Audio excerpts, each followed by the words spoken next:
La foi, c'est quoi la foi? C'est quoi la foi? C'est une très bonne question.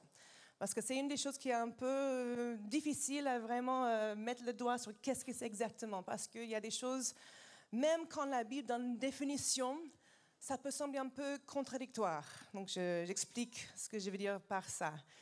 On a une définition, Daniel a déjà parlé de cette définition la semaine dernière, Hébreux 11:1. Il dit clairement, la foi, c'est la ferme assurance des choses qu'on espère, la démonstration de celles qu'on ne voit pas. La version Sommer dit c'est un moyen d'être sûr des réalités qu'on ne voit pas. Verset 2, c'est parce qu'ils ont eu cette foi que les hommes des temps passés ont été approuvés par Dieu. Donc déjà, on voit juste dans cette définition des choses qui semblent contradictoires. C'est une ferme assurance qui est assez solide, des choses qu'on espère, hein, un truc un peu moins solide. J'espère avoir une assurance ferme dans quelque chose que j'espère. Et aussi, c'est un moyen d'être sûr des réalités que je ne vois pas. Waouh! D'être sûr des réalités que je ne vois pas. Ça semble contradictoire. Donc, comment est-ce qu'on peut savoir vraiment c'est quoi la foi quand même dans une définition, j'ai une contradiction devant moi? Si tu es comme moi, peut-être que tu aimes voir quelque chose avant d'y croire. Peut-être qu'il y en a qui n'ont pas besoin, mais moi, personnellement, ça m'aide à croire. Pour ma part, je veux avoir mon propre avis. Je n'ai pas envie qu'on me dise ce que je dois penser. J'ai envie de faire mon propre avis sur quelque chose et pas juste croire parce que quelqu'un raconte une histoire et dit ben, il faut le croire. Toute mon enfance, tous les ans à Thanksgiving, c'est une fête américaine une fois dans l'année. C'est juste pour être reconnaissant et penser aux choses pour lesquelles on est reconnaissant dans la provision de Dieu dans nos vies. On mange un grand repas avec la dinde et tout ça. Et un des desserts préférés pour Thanksgiving, c'est la tarte à la citrouille. Ouais, quelqu'un rigole, oui, mais moi, très bien. Parce que toute mon enfance, j'entends tous les ans, la tarte à la citrouille, la tarte à la citrouille, mais je vois cette tarte et cette tarte ne me donne pas envie. À mon avis, la tarte n'est pas belle, n'est pas quelque chose qui donne envie de le manger, mais on dit, ah, la texture, oh, les épices, ah, le goût, mais c'est incroyable, il faut avoir une deuxième part, on ne peut pas juste manger un part. Mais je suis incrédule. Je n'arrive pas à croire que quelque chose qui ne soit pas, qui ne donne pas envie, que cette tarte soit bonne et qu'on aurait envie de manger une telle chose. Et même juste l'idée de manger de la citrouille en dessert, ça me dégoûtait. Qui est d'accord avec moi? OK, je ne suis pas seule, OK. Très bien, ça ne me donnait pas envie. Jusqu'au jour où j'ai osé faire un pas de foi pour goûter à cette tarte. Et là, ça a tout changé. Maintenant, c'est mon dessert préféré pour Thanksgiving. Parce qu'effectivement, cette tarte qui ne m'a pas donné envie quand je l'ai regardée, que j'étais incrédule, je ne croyais pas ce que les autres disaient. Maintenant, je vois de quoi ils parlent et c'est mon dessert préféré. Au-delà de la tarte aux pommes, le gâteau, peu importe. Là, c'est mon préféré pour Thanksgiving. On mange en général uniquement au Thanksgiving. On pourrait faire ça d'autres moments, mais il fallait que je le goûte pour moi-même. Et à la découverte à cette tarte, j'ai été dégoûtée, pas à cause du goût, mais parce que depuis tant de temps, je me privais de quelque chose qui était en réalité si bonne. Quelque chose qui avait vraiment, c'était merveilleux, cette tarte. Il fallait juste que j'ose. Il fallait que j'ose goûter pour découvrir pour moi-même. Je ne pouvais pas prendre les avis des autres. Il fallait un pas de foi contre mon incrédulité. Je devais l'expérimenter pour moi-même, pour croire. On a parlé la semaine dernière de Thomas. Et je peux comprendre complètement pourquoi il dit « Si je ne vois pas dans ses mains la marque des clous, si je n'y mets pas mon doigt, si je ne mets pas ma main sur son côté, je ne croirai pas. » Et je remercie Jésus d'avoir choisi un homme parmi ses disciples qui n'allait pas croire si facilement. Je pense que dans notre culture aujourd'hui, où on doute de tout, on a besoin de preuves scientifiques, mathématiques, mesurables, quantifiables, vérifiables pour tout, l'exemple de Thomas est pour nous très souvent. On va relire le passage, juste pour commencer sur le thème de ce matin. Parce que Jésus lui dit quelque chose à Thomas dans ce passage que je crois c'est aussi important pour nous pour croire.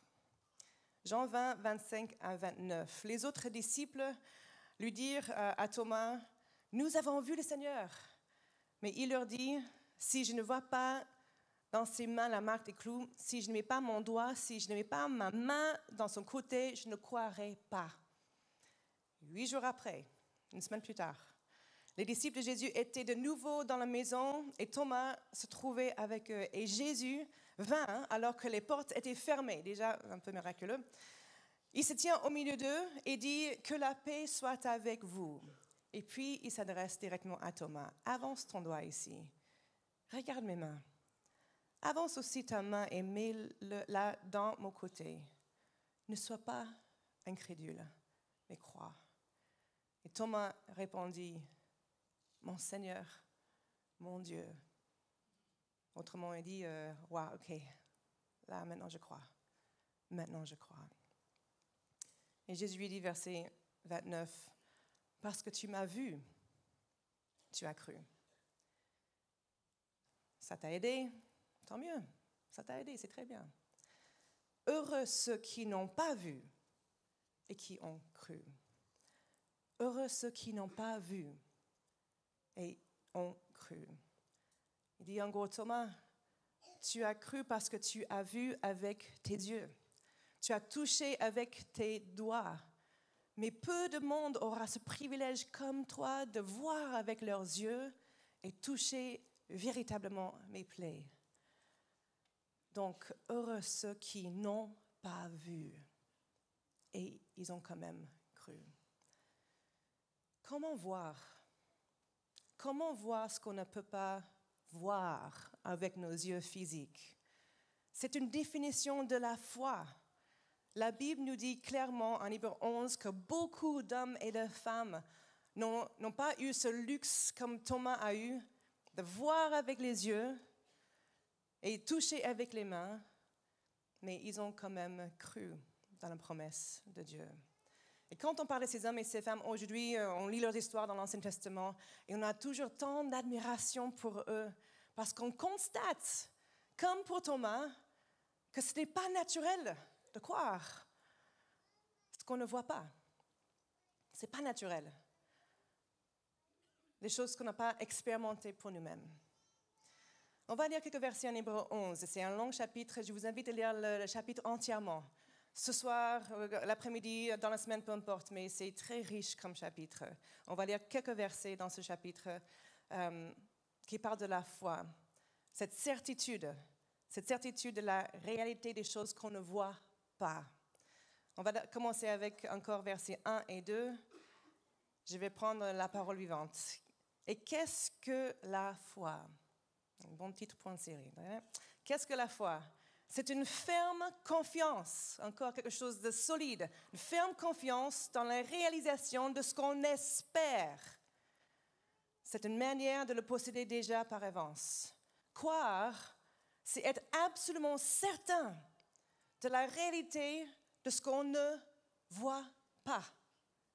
On ne voit pas. Si les hommes d'autrefois ont été approuvés par Dieu, c'est parce qu'ils ont eu cette foi-là. Verset 3, c'est la foi qui nous fait connaître que l'univers était créé et ordonné par une parole de Dieu. C'est-à-dire que le monde visible, tout ce que nous voyons aujourd'hui, le monde visible est sorti du néant et que tout ce qu'on voit procède de l'invisible. Verset 7, par la foi, Noé a construit un bateau pour sauver sa famille. Il avait pris au sérieux la révélation qu'il avait reçue au sujet d'événements qu'on ne voyait pas encore. En agissant ainsi, il a condamné le monde, autrement dit, sa foi a rendu manifeste l'incrédulité de son entourage. Et Dieu lui a accordé d'être déclaré juste en raison de sa foi. Après, verset 7, on parle d'Abraham, Sarah, Isaac, Jacob. Et puis en verset 13, on lit « Tous ces patriarches sont morts en croyant à l'accomplissement des promesses, et quand on parle de promesses, c'est les promesses que Dieu allait multiplier les descendants d'Abraham pour qu'ils deviennent aussi nombreux que les étoiles dans le ciel et aussi que toute la terre serait bénie à travers lui. Donc tous ces patriarches sont morts en croyant à l'accomplissement de la promesse qu'ils n'avaient pas vu se réaliser. Ils sont morts avec ces promesses qu'ils n'ont jamais vues. Ils n'ont jamais vu réaliser de leur vivant. Ils l'ont seulement entrevu et salué de loin, reconnaissant qu'ils étaient eux-mêmes étrangers et voyageurs sur cette terre. On va sauter à versets 26 et 27. Les trésors d'Égypte étaient grands, mais pour Moïse, recevoir les insultes que le Messie allait en recevoir avait beaucoup plus de valeur. En effet, il regardait plus loin. Il regardait plus loin, vers les récompenses à venir. Moïse a cru en Dieu, alors il a quitté l'Égypte sans avoir peur de la colère du roi. Il est resté, et c'est fort pour moi, il est resté solide, comme s'il voyait le Dieu invisible. Il était resté tellement solide que c'était comme s'il avait voyé de ses propres yeux le Dieu qui est invisible. Il a vu l'invisible par la foi. Verset 39. Dieu a rendu à la foi de tous ces hommes un excellent témoignage et cependant, aucun d'eux n'a vu se réaliser ce qui leur était promis. Aucun. C'est pas comme si on reçoit une promesse, ok, on va le croire et une semaine plus tard, un mois plus tard, non, mais même 5 ans plus tard, la promesse accomplie. Ils n'ont jamais vu accomplir cette promesse dans leur vie. Ils sont morts en croyant encore dans cette promesse.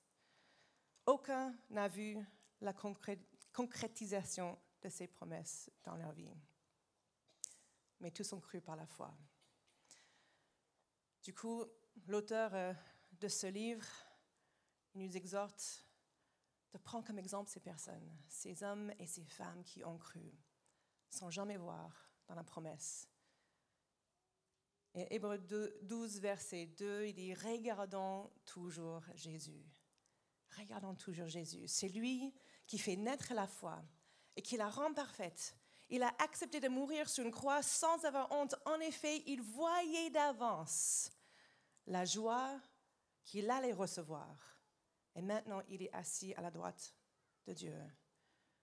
Jésus voyait de loin la joie qu'il allait connaître en rachetant ses enfants pour lui, en payant le prix pour réconcilier la création avec son Père. Il voyait d'avance la réalité de cette joie avant que l'œuvre qui allait provoquer cette joie soit actée. Comment voir ce qui est invisible? Comment voir ce qui est invisible? Comment avoir cette ferme assurance des choses qu'on espère? Et comment est-ce possible d'être sûr des réalités qu'on ne voit pas? Aujourd'hui, nous ne sommes plus dans l'attente de l'arrivée du Messie. Les chrétiens croient que Jésus est le Messie. Il est venu, il a donné sa vie pour nous, que nous puissions vivre. Et du coup, nous n'attendons plus son arrivée comme ces hommes et ces femmes de la foi qui ont cru en lui, qu'il allait venir sans jamais le voir venir. Donc, si on doit avoir la foi aujourd'hui, en prenant ces hommes et ces femmes comme exemple, en quoi devons-nous croire aujourd'hui, puisque la venue de Jésus est maintenant derrière nous? Pour nous, je crois, à notre époque, nous qui vivons après la venue de Jésus, notre défi dans la foi est différent du défi de ces hommes et ces femmes dans l'Ancien Testament. Eux, ils devaient croire que le Sauveur du monde allait venir. Nous l'avons vu, entre guillemets, venir. Et aujourd'hui, je crois que notre défi, entre autres, c'est de croire tout ce que Jésus est venu révéler. Que Dieu est celui qu'il dit qu'il est et qu'il fera ce qu'il a dit qu'il fera.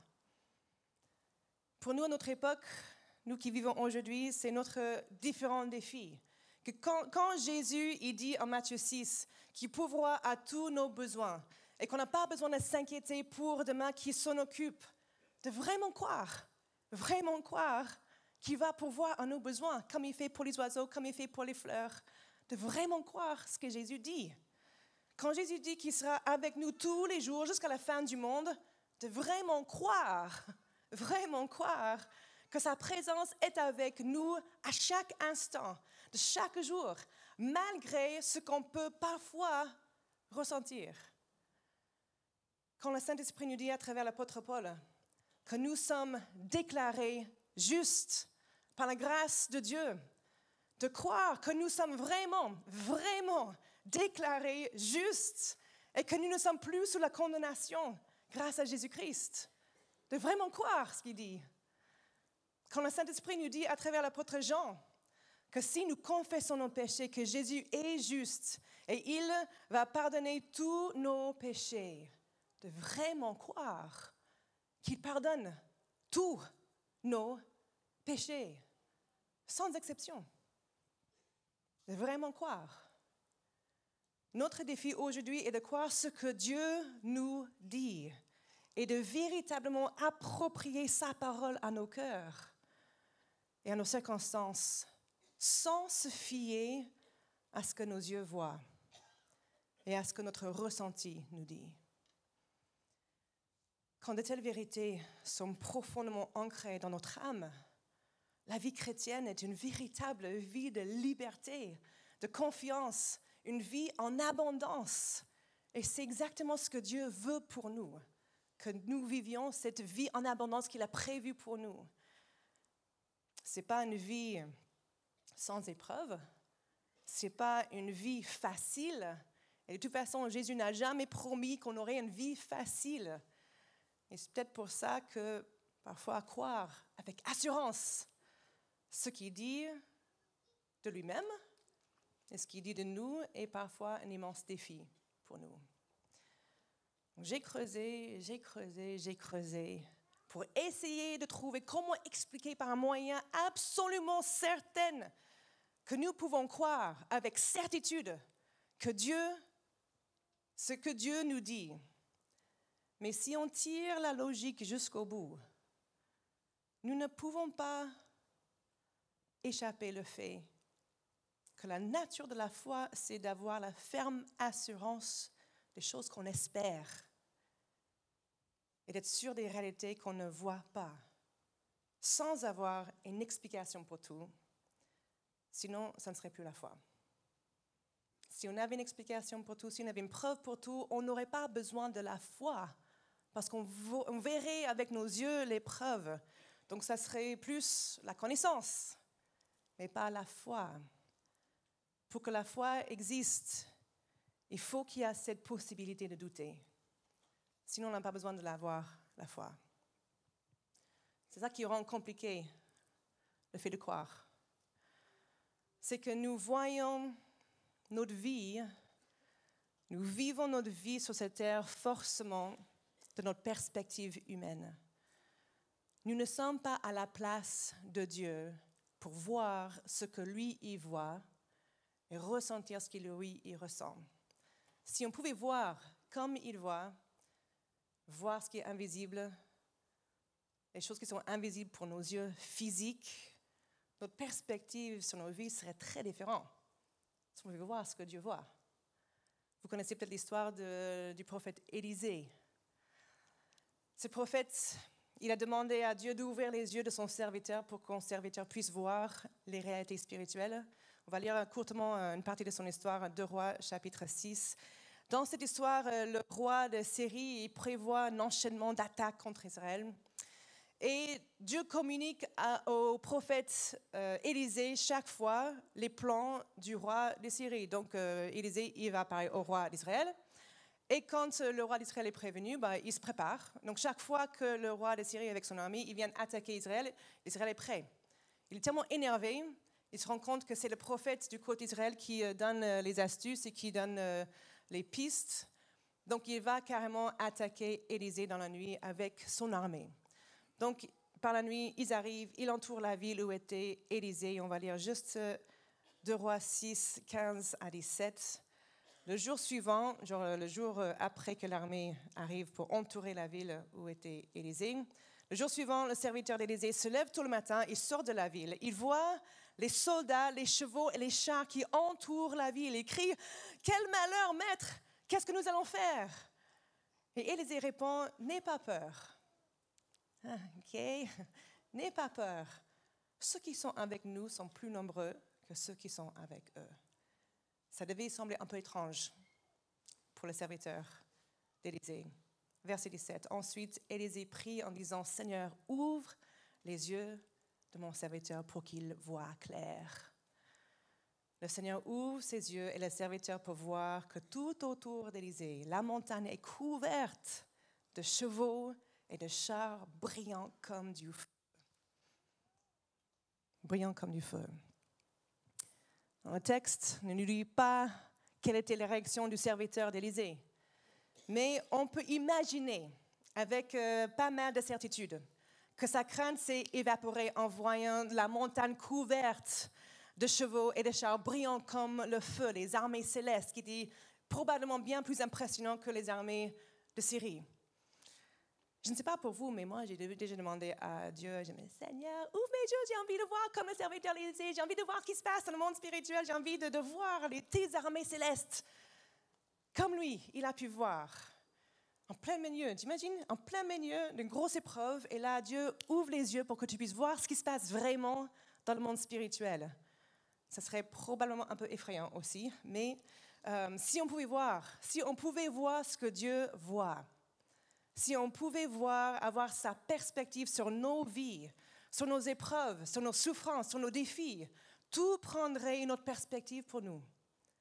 Si on pouvait voir comment Dieu voit, je suis convaincue que ça changerait tellement de choses. Si on pouvait voir l'invisible, on n'aurait pas peur face à nos épreuves. Nos craintes probablement disparaîtraient aussi. Et en même temps, si on voyait les réalités spirituelles, comme ce serviteur a pu voir, on n'aurait plus besoin de la foi. On saurait, par la preuve de ce que nos yeux ont vu, la foi ne serait pas nécessaire parce qu'on aurait tout compris une fois qu'on aurait tout vu. Et ça, c'est la particularité de la foi. Si on a la preuve devant nos yeux, on a ce qu'il faut. On a ce qu'il faut pour comprendre. Pas de problème. Plus de doute possible, plus de doute nécessaire, parce qu'on a vu de nos yeux, comme Thomas. Mais si je ne vois pas, j'ai besoin de la foi pour croire, puisqu'une preuve tangible n'est pas entre mes mains. J'ai besoin de la foi dans ce cas-là. Et du coup, puisque nous ne voyons pas l'invisible avec nos yeux physiques, la foi est nécessaire pour croire et voir par la foi ce qui est invisible. Il y a quelque temps, avec une de mes filles, je sentais qu'elle était un peu angoissée quand on devait sortir, quand on était en public. Elle avait peur d'être séparée, elle avait peur qu'on le perde, elle avait peur d'être perdue. Ce qui est normal, je crois, pour les enfants. Et j'ai essayé tellement de fois de la rassurer. Ne t'inquiète pas, tu restes avec moi, on se tient la main, tu es toujours avec moi, je veille sur toi. Tu sais, tu as peur d'être perdu, moi je ne veux pas non plus que tu sois perdu. Donc je garde mes yeux sur toi, je t'entoure, tu es avec moi, je t'aime tellement, je ne pourrai jamais te lâcher, jamais, je ne pourrai jamais te lâcher, je ne pourrai jamais t'abandonner. Je reste toujours proche avec toi, tu n'as pas besoin d'avoir peur. Et je voyais que toutes mes explications ne changeaient pas le fait qu'elle avait toujours peur. Et c'était un peu frustrant. Je me dis, pourquoi avec tout ce que j'essaie de lui dire pour la convaincre, ça ne marche pas, elle a toujours cette crainte, cette angoisse qu'elle pourrait être perdue. Et dans ma tête, je me dis, si elle pouvait juste voir ce que moi je vois, si elle pouvait juste comprendre ce que j'ai dans mon cœur pour elle, elle saurait avec certitude qu'elle n'a pas besoin d'avoir peur. Elle n'aurait plus jamais peur. Elle comprendrait mon cœur pour elle et elle serait rassurée. Elle serait rassurée, elle serait en paix, plus de stress. Parce qu'elle comprendrait mon cœur de maman pour elle. Elle pourrait entreprendre des nouveaux défis avec confiance parce qu'elle aurait cette certitude que je suis avec elle et que je ne la lâcherai jamais. Le problème, c'est qu'elle ne sera jamais dans ma tête. Elle ne sera jamais dans ma tête pour savoir avec certitude ce que j'ai dans ma tête, ce que j'ai dans mon cœur. Elle ne sera jamais dans mes émotions pour vivre pour elle-même l'amour que j'ai pour elle. Donc, par ma manière de lui dire, lui montrer, j'espère que dans le temps, elle va comprendre, elle va saisir la réalité de mon amour pour elle, de croire ce que je lui dis et ce que j'ai dans mon cœur et lâcher ses craintes. Et de la même manière, nous ne serons jamais à la place de Dieu pour voir pleinement et comprendre pleinement, de saisir la hauteur, la grandeur, la largeur, la profondeur de l'amour qu'il a pour nous. On ne sera jamais à sa place pour vraiment complètement saisir ces choses. Et puisque nous ne pouvons pas être à sa place pour pleinement comprendre, pleinement saisir, la foi est nécessaire. La foi est nécessaire. Heureusement, notre foi n'est pas basée sur rien. Si j'ose faire un pas de foi pour croire dans ce qui est invisible, je verrai très rapidement que cette foi est tout sauf insensée. Dieu a montré la preuve de son amour à la croix, parce qu'il savait que la preuve de son amour serait utile pour nous, pour bien comprendre, pour nous aider à croire en lui.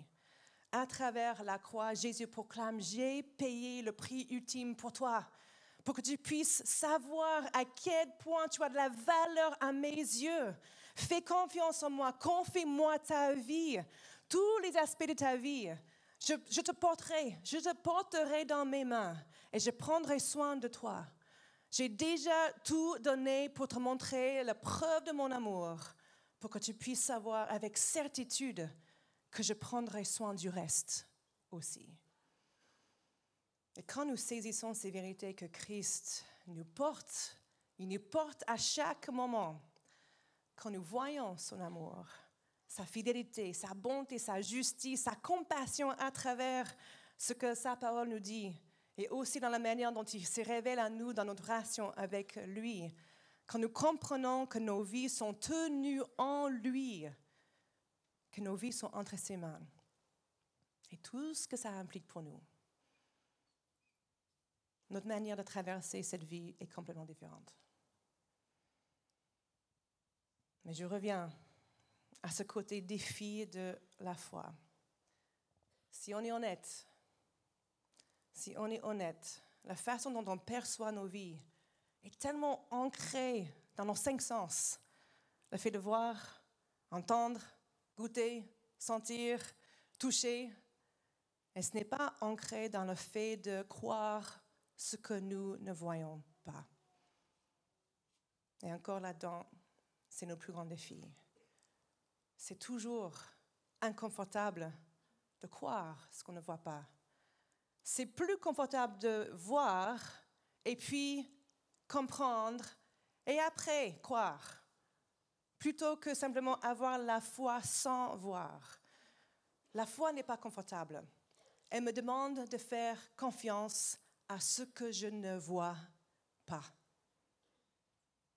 D'être sûr de ce que j'espère. Et ce n'est pas naturel. C'est pas naturel. C'est pas confortable. Il y a 2 semaines, à peu près, j'étais partie à Martinique, pas pour les vacances. Vous avez les salutations de l'église à Ducos, en Martinique d'ailleurs. On a quelques Martiniquais aussi dans l'assemblée. Pour le vol, pour aller là-bas, c'était tranquille, assez lisse, sans problème.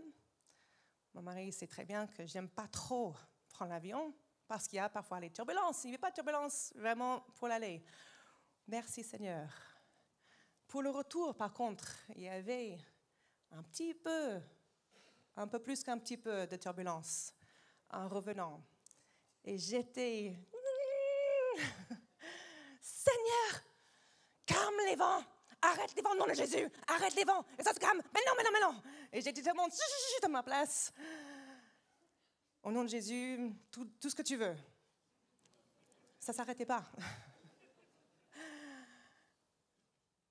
Et pendant que je proclamais au nom de Jésus que les vents se calment, il me dit, tu as déjà fait ça, tu peux faire ça encore, allez, vas-y, calme les vents. J'entends une petite voix intérieure qui dit, oui, je pourrais calmer les vents, ce n'est pas un problème pour moi. Ou tu peux me faire confiance pour te porter à travers les vents. Et je me dis, non, je ne veux pas, non, là, je ne suis pas d'accord, non, je ne veux pas vivre, subir cette turbulence, je suis tellement mal à l'aise, je suis tellement peur. Seigneur, non, je n'accepte pas, je ne veux pas.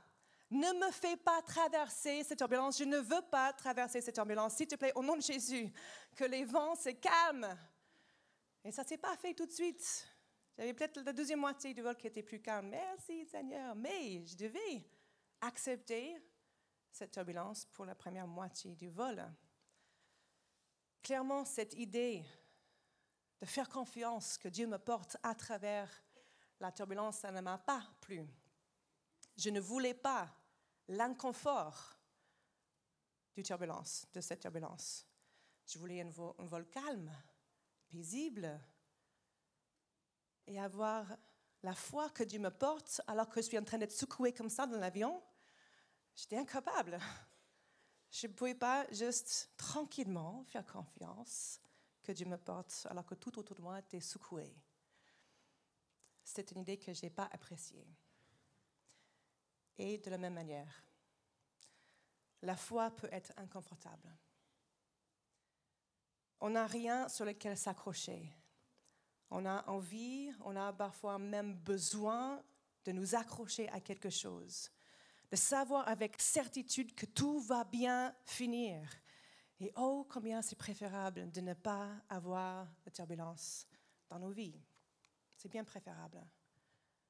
Et c'est là, voici les grandes questions concernant la foi pour moi.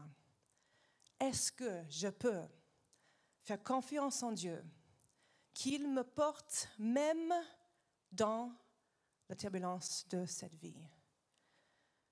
Avoir la foi que même quand mon environnement est secoué, qu'il me porte dans les secousses, de voir ses mains invisibles autour de moi, me portant à travers les vents qui me secouent. Ne pas faire confiance à mes sens, à ce que je vois, à ce que je ressens, mais voir l'invisible. Voir l'invisible. Dieu voit les vents, et ce n'est pas un problème pour lui. Il voit les vents, il sait quand les vents vont venir, il sait combien de temps ça va durer, il sait quand ça va cesser. J'imagine un peu comme des pilotes, des vieilles pilotes d'avion, ils voient quand ça va venir, ils préviennent en avance souvent, on va entrer dans une turbulence, non, j'aime pas. Il voit les vents et il me porte. Il ne me lâche pas. Il ne me lâche pas dans la souffrance. Il ne me lâche pas dans la turbulence, dans la tempête. Au moment où je reçois des mauvaises nouvelles, il me porte. Il me porte. À moi de ne pas lâcher sa main.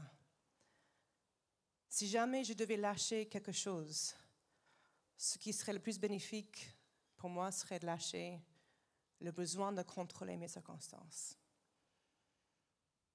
À un moment, on doit lâcher prise, lâcher le contrôle, accepter que je ne peux pas tout contrôler dans ma vie. Et quand je lâche prise, je me rends compte que j'entre dans une nouvelle liberté. Je ne lâche pas le contrôle de ma vie pour simplement tomber dans le vide. Et ça, c'est la bonté de Dieu. Même si un pas de foi peut ressembler au fait de tomber un peu dans le vide. Ce que je lâche, c'est l'impression de sécurité que le contrôle peut me donner. Je lâche le fait de devoir savoir ce qui m'attend et maîtriser mon avenir. Et je m'accroche à celui qui me porte à travers mes circonstances, même parfois vers et dans l'inconnu. Si j'ai perdu mon travail, ou si je suis en recherche depuis longtemps, je continue à chercher, mais je garde mes yeux fixés sur celui qui me porte, qui a tout pouvoir et qui a promis de pouvoir à mes besoins, même si ça ne ressemble pas à ce que j'avais imaginé pour ma vie à la base. Si je suis en attente, et je sais que c'est un sujet sensible, si je suis en attente de trouver un conjoint ou d'avoir un enfant, et c'est une source de beaucoup de douleur, de souffrance, d'incompréhension, est un vrai test de ma foi. Je garde mes yeux fixés sur celui qui me porte dans ma souffrance, dans la solitude, dans mes questions, qui tient ma destinée entre ses mains, qui ne me lâcherait pas, même si ma vie ne ressemble pas à ce que j'avais imaginé. Si j'ai reçu des résultats pas très positifs concernant ma santé, et je sens tout secouer autour de moi, je vois ma vie dans les turbulences violentes. Je ne veux pas ces turbulences. On est tous d'accord. Je ne veux pas ces turbulences. Mais je me vois portée par ces mains invisibles qui me porteront jusqu'au bout, sans me lâcher, même pendant une seconde. Si je lutte sans cesse contre ma chair, contre le péché qui semble plus fort que moi, je fixe mes yeux sur ces mains, les mains que je ne vois pas, avec des yeux que je ne vois pas dans le monde physique, et je crois par la foi que Dieu me porte. Il ne me lâche pas, même quand je sens indigne qu'il me porte encore. Même quand je ne veux même pas qu'il me porte parce que je sens que je ne mérite pas. Il me porte. Il ne me lâchera pas. Quand j'ai quelque chose qui bat très fort dans mon cœur, un appel, une direction, un fardeau pour quelque chose, mais je ne sais pas par où commencer, j'ai peur de faire un faux pas dans une mauvaise direction, je ne sais pas comment approcher, avancer vers cet appel. Je garde mes yeux fixés sur celui qui appelle, celui qui ouvre les portes et qui les ferme. Et je garde une ferme assurance que ses mains invisibles me portent. Regardons toujours Jésus. Regardons toujours Jésus. Puisque je ne peux pas voir ce qui est invisible, j'ai besoin de la foi pour voir ce qui est invisible. C'est sa main qui me tient dans toutes circonstances, peu importe ce que disent mes sens. Regardons à Jésus. Je vais clôturer avec ce dernier exemple et je vais appeler l'équipe de louange de me joindre. Si vous connaissez l'histoire de Shadrach, Meshach et Abednego dans la Bible, vous connaissez probablement. Je crois que leur manière d'agir est un bel exemple d'une position de foi. Ils étaient clairement positionnés dans la foi, mais ils ont aussi montré un lâcher-prise dans la situation. On va lire courtement Daniel, juste quelques versets en Daniel 3. Ces 3 hommes étaient des hommes juifs. Ils ont été déportés de leur terre avec tout leur peuple dispatché à droite et à gauche dans différents royaumes. Shadrach, Meshach et Abednego, ils étaient en Babylone. Ils sont trouvés là-bas avec d'autres juifs, avec leur ami Daniel. Et le roi là-bas s'appelait Nebuchadnezzar. Lui, il avait construit une immense statue en or. Tout le monde devait se prosterner devant ce statue quand il mettait la musique. Et il fallait le faire, sinon il y avait des conséquences. Donc, le roi mettait la statue, la musique, tout le monde foupe à genoux, sauf ces 3 hommes. Le roi est furieux. Il le menace, en gros, si vous ne vous mettez pas à genoux devant ce statue quand je mets la musique, je vais vous jeter dans la fournaise. Et là, il dit en défiance, quel est le Dieu qui pourra alors vous délivrer de mon pouvoir? Comme si son pouvoir était bien plus grand que même pouvoir d'un Dieu. Il allait découvrir. Verset 16, Daniel 3. Shadrach, Meshach et Abednego répliquèrent au roi Nebuchadnezzar. Quand il dit « Quel est le Dieu qui pourra vous délivrer de mon pouvoir ?» Ils disent « Nous n'avons pas besoin de te répondre là-dessus. » C'est une question bête pour nous. Et voici la proclamation de foi, verset 17. « Notre Dieu, celui que nous servons, peut nous délivrer de la fournaise ardente et nous délivrera de ton pouvoir, ô roi. Il peut nous sauver, il va nous sauver. Il peut nous épargner, il va nous épargner. Il peut nous délivrer, il va nous délivrer. Aucun problème. Ces hommes voyaient par la foi la puissance, la fidélité de leur Dieu, qui est aussi notre Dieu. Et puis là, ils lâchent prise dans cette épreuve. Verset 18. Dieu peut nous sauver, il va nous sauver. Ils disent, et même s'il ne fait pas, sache, ô roi, que nous ne servirons pas tes dieux et que nous n'adorons pas la statue en or que tu as dressée. Si Dieu fait ou s'il ne fait pas ce qu'on croit qu'il peut faire, ça ne changera pas notre confiance en lui. On sait qu'il peut le faire, on croit qu'il va le faire. Mais même s'il ne fait pas, on ne mettra pas à genoux. Notre confiance reste intacte. Donc le roi a fait ce qu'il a dit. Il les a liés, jetés dans le feu. Ces hommes n'étaient pas épargnés de cette épreuve. Comme je n'étais pas épargné de turbulence, le feu c'est un peu plus important je pense, mais ils n'étaient pas épargnés. Ils ont quand même fait face à ce feu. Mais étrangement, mais même pas étrangement, ce feu a enlevé les liens sur leurs mains. Et c'était à travers le feu qu'ils étaient libérés de ce qui les a liés. Dieu a utilisé les flammes pour libérer ces hommes, des cordes qui les tenaient liés. Parce que le roi a dit, je vois ces hommes qui se baladent là-bas, une quatrième là, et puis ils ne sont même plus liés par les cordes. Et parfois, quand on lâche prise comme ça, c'est la lâcher prise qui nous fait entrer dans une nouvelle liberté que Dieu a prévue pour nous. C'est pas simplement tomber dans le vide. Il est libérateur dans nos vies de foi. Le lâcher prise nous libère pour qu'on puisse s'accrocher à celui qui tient déjà ma vie. Pour m'accrocher à lui, à celui qui ne me lâchera jamais. Pour rester dans ses mains invisibles jusqu'au bout de cette histoire. Je vais demander de vous mettre debout ici. On va prier ensemble. On va prier, je vais même demander à ceux qui veulent venir d'avancer, on va prier ensemble. Je sais qu'il y a plusieurs aspects dans ce que je viens de partager, mais je crois et je sais que les choses, les circonstances, les défis qui sont dans nos vies, et nous avons besoin de la foi parce qu'on ne peut pas voir et c'est normal. Si on voyait, on comprendrait et ça ne serait pas un problème, mais puisque nous ne voyons pas, on a besoin de cette foi. Je vais prier, on va laisser les groupes de louanges chanter et puis on va prier encore ensemble. Seigneur Jésus, merci pour ta parole. Merci pour la puissance qui vient à travers ta parole, Seigneur. Et nous prions maintenant, Seigneur, que tu agis dans les cœurs, que tu inspires la foi, Seigneur, et que ta parole fasse son œuvre en nous, Seigneur. Merci pour ta puissance. Merci pour la puissance de la foi qui nous libère, Seigneur, lorsqu'on lâche tout entre tes mains, Seigneur. Donne-nous courage, Jésus, pour te faire confiance, même quand on ne comprend pas, même si on ne sait pas, Seigneur. Donne-nous ce courage de te faire confiance et garder nos yeux fixés sur toi.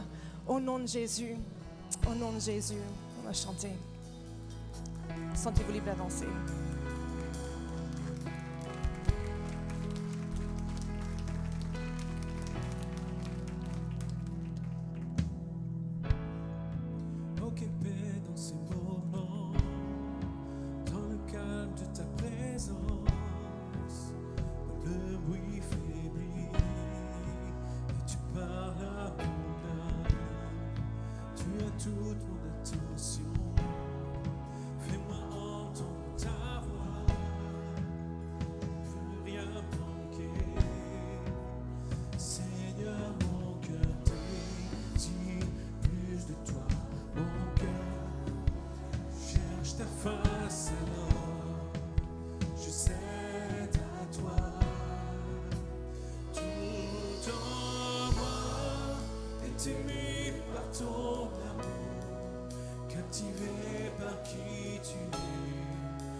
Alors, quand on va continuer à chanter, sentez-vous libre d'avancer ici devant, on va prier ensemble. On va continuer à chanter. Mais je sais que Dieu est en train d'agir dans vos cœurs. Et pour celles qui veulent de la prière, venez faire un pas de foi, justement. Dire, Seigneur, je veux que ma foi soit élargie. Je veux voir les choses que je ne peux pas voir avec mes yeux. Mais par la foi, je veux mettre ma confiance dans les choses que je ne peux pas voir. En qui tu es. On va continuer à proclamer ces paroles et puis on va prier ensemble par la suite.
On va prier ensemble, Seigneur Jésus.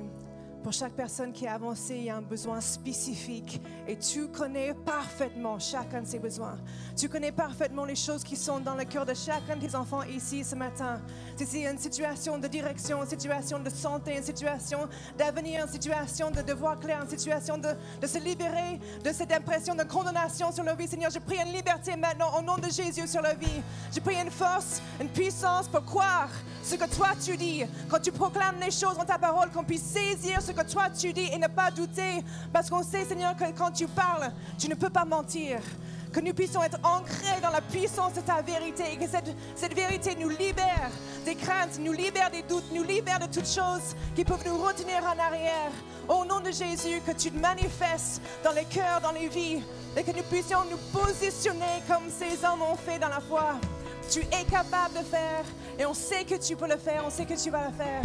Mais Seigneur, notre confiance reste ancrée en toi, peu importe les situations. Donne-nous à voir avec les yeux de la foi, puisque nous ne pouvons pas voir avec nos yeux, que nous pouvons voir avec la foi, Seigneur.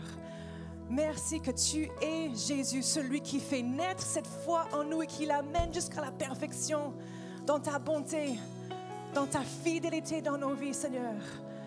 Je prie que tu te manifestes dans les pensées, dans le cœur de chaque personne qui est là. Tu entends les prières. On se livre entre tes mains, Jésus. On te remercie déjà que tu nous portes en chaque circonstance, en chaque moment de chaque journée. Tu nous portes. Et notre confiance est en toi aujourd'hui, au nom de Jésus. Au nom de Jésus, au nom de Jésus. On peut le remercier déjà par la foi, pour la manière dont il agit dans nos vies, pour qui il est dans nos vies. Il est au-dessus de toutes choses. Il est au-dessus de toutes choses. Il est au-dessus de toutes choses. Alors qu'on va juste prendre une dernière fois ce chant, alors que vous pouvez reprendre vos places, que ce soit les pas de foi que vous posez en croyant qu'il est ce qu'il dit qu'il est.